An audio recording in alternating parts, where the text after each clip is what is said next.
Rachel Barber was 15 years old in 1999 when she went missing after a dance recital.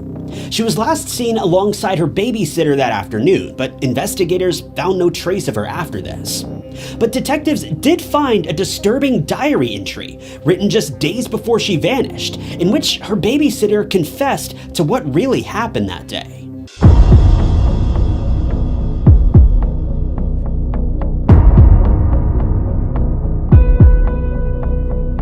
Rachel Barber was born on September 12, 1983. She was the oldest of 3 sisters and had parents who were deeply involved in her life, doing their best to provide her with everything she could have ever wanted. Her mother, Elizabeth, and her father, Michael, had been together for many years, and Rachel's home life was the very definition of healthy and typical for a girl her age. Sometime around 1992 or 1993, Rachel and her family moved to Mont Albert, hoping for better opportunities. It was around this time that the family met a young girl named Carolyn Reed Robertson. Carolyn quickly became a friend of the family, with Rachel's parents often hiring her to help babysit the children. Carolyn would grow up alongside Rachel and her siblings, but she was around 4 years older and certainly more mature than the young Barber girls were at the time. Rachel was just 15 years old by 1999. She spent much of her childhood training to become a dancer, and she was incredibly talented. Not only was she a great dancer, but she aspired to be a model as well. Her goal in life was to eventually enter acting classes and work her way into musicals across the globe, particularly musicals in the US, as most of her favorite venues and performances were taking place in Chicago. Rachel had become a full-time student at the Dance Factory in Melbourne, Australia. She was known for her beauty, as well as her popularity and her athleticism. She was in great shape and was often in the top of her class, becoming a world-class dancer at a strikingly young age. While Rachel may have been quite popular in school, she was actually a quite shy young girl. She didn't take too well with strangers and would often seem withdrawn around people that she didn't know very well, but she was always very nice and respectable. Even though she was quite shy, Rachel had been dating her boyfriend Manny for several months, and it seemed that the two were closer than ever. Despite her timid nature, she had no problems opening up to Manny, who seemed to make it easy for Rachel to just be herself.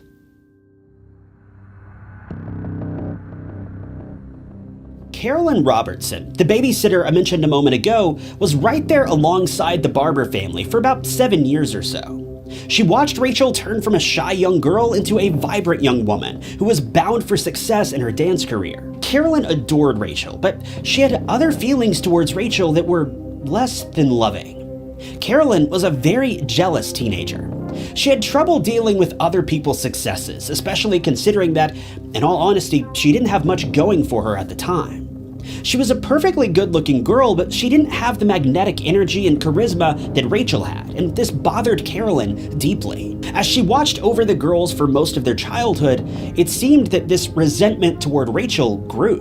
What had begun as a simple feeling of jealousy, something all of us struggle with from time to time, grew to something far more dangerous and far more sinister.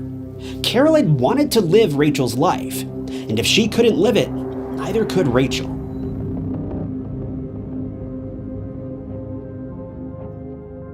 Carolyn's troubles with self-worth and jealousy would reach new heights as her teenage years drew on. By the time she was in her mid-teens, she began to feel horrible about herself, and not just in the typical way that most teens will at some point or another. It seems that by all means, she had begun to develop a genuine hatred toward herself. She didn't look the way that she wanted to look, she didn't feel smart enough, and she certainly didn't feel worthy of being loved. According to those around her, she'd always put herself down, referring to herself as a loser, as unwanted, fat, dirty, or even dumb.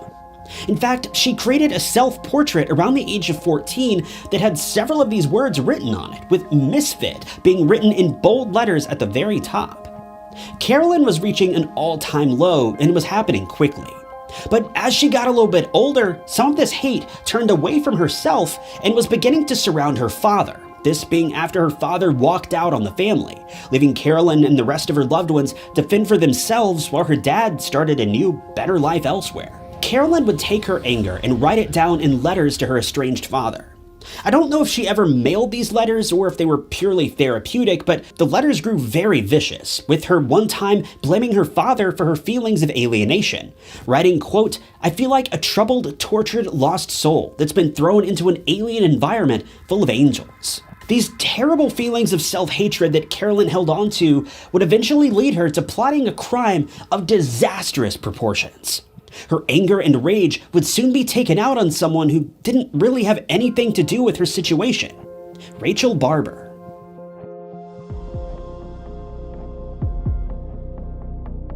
It was March 1st, 1999. Rachel's father drove her to a tram stop that morning around 9:30 a.m. so that she could attend her classes at the dance factory in Melbourne. She left home wearing her favorite gold necklace, having only $13 in her wallet. She told her boyfriend Manny that after classes, she was going to head out for a secret job offer that she wasn't allowed to talk about. The sheer fact that she even mentioned the job to Manny was against the rules, but she felt like he needed to know. This secret job was supposedly to pay incredibly well, but this was the only information that she was willing to share with anyone. She left the dance factory that afternoon, headed off for this secret location. Her parents had no idea that she had any other plans after classes that day, outside of hanging out with her friends as she normally did. The last reported sighting of Rachel came just after she left the dance factory, when she was spotted walking around a tram station with a woman. Hours passed by and Rachel had not returned to the tram station to meet her father that evening, and her parents grew very worried. Rachel had never missed curfew before, and she was reported missing right away. Manny quickly opened up to Rachel's parents and the police and admitted that she told him about a secret job offer, but he didn't know anything else about this job, so this information wasn't very helpful with the investigation. By all means, Rachel simply vanished off the face of the earth, and no further updates would be released until 13 days later, when some shocking news would leave the Barber family in shambles.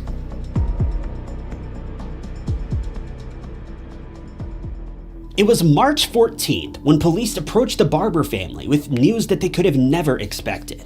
Keep in mind, at this point, the Barbers had no idea that police were investigating the case as a potential homicide. So you can imagine their surprise when officers knocked on the door of the Barber family home and revealed that they had arrested a suspect in connection with Rachel's disappearance. When police revealed that the suspect was none other than Carolyn Robertson, their jaws hit the floor. Carolyn had been a close family friend for the better part of a decade, so how could she have been involved in Rachel's disappearance? Unfortunately, the follow-up statements from detectives only made things far worse. Carolyn had been arrested because police had found remains buried in a shallow grave near Kilmore, and they had evidence connecting Carolyn to the scene of the crime. Investigators would soon learn that Rachel had been ambushed with a telephone cord, then buried under less than 12 inches of dirt. One of the most unexpected twists in this case came after police brought Carolyn to the station for questioning. It didn't take them long to get Carolyn to open up, and she admitted to everything. Well, almost everything. Within a few short hours, Carolyn admitted that she had, in fact, taken the life of Rachel Barber, but she claimed it was an accident. Carolyn says that she met up with Rachel that day shortly after her classes had ended. I'll admit, I don't fully understand the specifics of what Carolyn was explaining here, but the best I can make out is that she explained to police that she'd convinced Rachel to come to her apartment for some sort of psychological exercise, but it's not clear why Rachel thought this was a job offer or why she thought she'd be receiving any payment for this.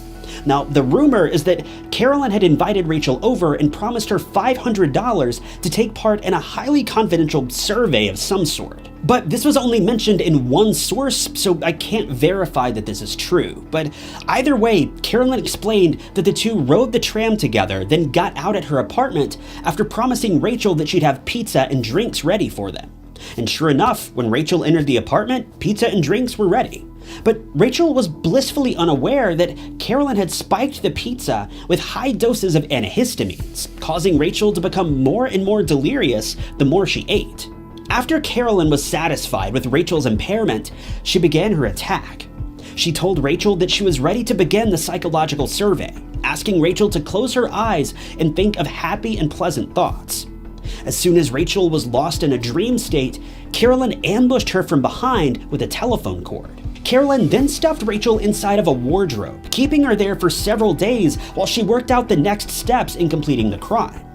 She would eventually wrap Rachel in 2 rugs and enlisted the help of an innocent taxi driver to help her move what she called a heavy statue to her father's property. Obviously, what the taxi driver helped her haul away was no statue. But once the 2 arrived at Carolyn's father's house, Carolyn took the so-called statue out to the back of the property. And after the taxi driver left, she buried the remains in the family's pet cemetery, next to Carolyn's former dog, Lucy.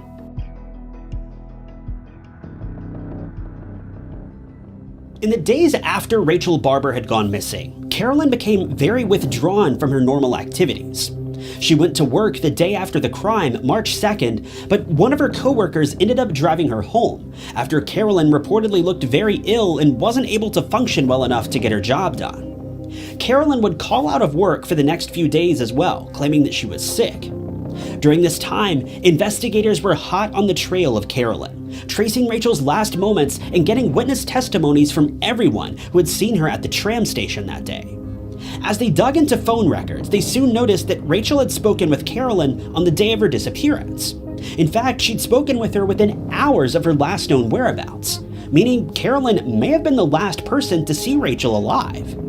Witnesses from the tram station also reported that they'd seen Rachel walking alongside a, quote, plain-looking young woman. Detectives went to Carolyn's apartment on March 12th, but they weren't getting any response at the door, even though they knew that Carolyn was inside.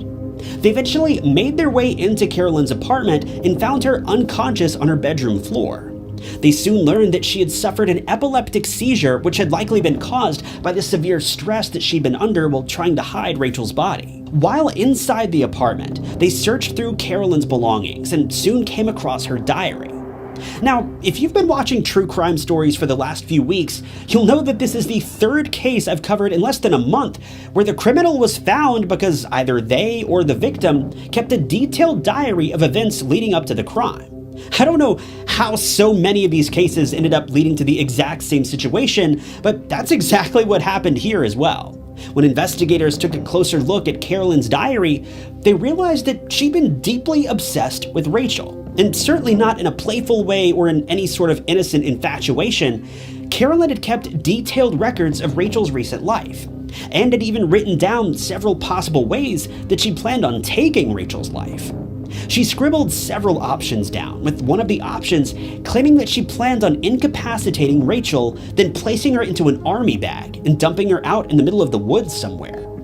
These clues were a bit too suspicious for investigators, and they soon began investigating Carolyn's recent movements, tracking down her connection with her father's property and the aforementioned taxi driver. Detectives were able to prove that Carolyn had been spending days, maybe even weeks, plotting to take Rachel's life, and in essence, become Rachel. This was only amplified when detectives later found an application for a copy of Rachel's birth certificate in Carolyn's apartment.